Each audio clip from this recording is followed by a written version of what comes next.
So now we discuss about linking का क्या मतलब है। तो लिंकिंग का मतलब है कि जब हम प्रोग्राम लिखते हैं तो जो एक्सटर्नल लाइब्रेरीज या एक्स्ट्रा फंक्शंस हैं उनको प्रोग्राम के साथ जोड़ना या लिंक करना।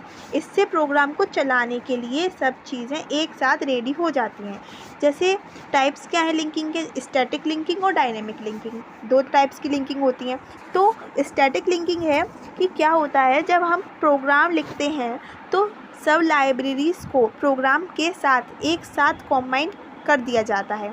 ठीक है। और कैसे होता है, जब प्रोग्राम कंपाइल होता है तो लाइब्रेरी का कोड प्रोग्राम के साथ एम्बेड हो जाता है, मींस लिंक जुड़ जाता है, लिंक हो जाता है ना। और एग्जांपल क्या है, अगर आप मैथ फंक्शंस का यूज़ कर रहे हो, मैथ में फंक्शंस का यूज़ कर रहे हो तो मैथ लाइब्रेरी को प्रोग्राम के साथ डायरेक्टली लिंक कर दिया जाता है।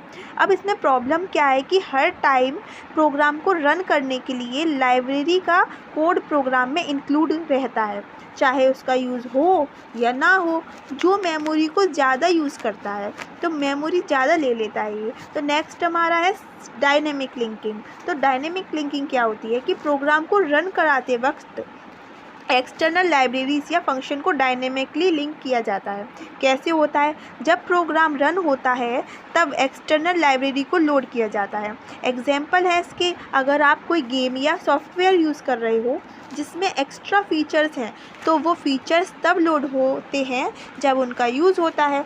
फ़ायदा क्या है इसका कि मेमोरी एफिशिएंट होता है, क्योंकि लाइब्रेरीज तभी लोड होती हैं जब ज़रूरत होती है ना। जब रिक्वायरमेंट हुई तभी लोड किया तो क्या होगा कि मेमोरी पहले से नहीं स्टोर लेगा ये, तो है ना, ये मेमोरी एफिशिएंट हो जाएगा। लिंकिंग का काम कैसे होता है, आप जब प्रोग्राम लिखते हो उसमें कभी एक्सटर्नल लाइब्रेरीज़ की ज़रूरत पड़ती है। लिंकर क्या है, लिंक कराता है हमारी लाइब्रेरीज़ को प्रोग्राम के साथ लिंक कराता है। अगर स्टैटिक लिंकिंग है तो कंपाइल टाइम पर लाइब्रेरीज़ प्रोग्राम के साथ लिंक होती हैं, और डायनेमिक लिंकिंग है तो रन टाइम पर लाइब्रेरीज़ लोड की जाती हैं। अब इनके आप वो देख सकते हैं कि टाइमिंग क्या है, कंपाइल टाइम पे होती है स्टैटिक लिंकिंग और डायनेमिक लिंकिंग होती है रन टाइम पे। मेमोरी स्टैटिक लिंकिंग यूज़ ज़्यादा करता है, मेमोरी कम यूज़ करता है डायनेमिक लिंकिंग।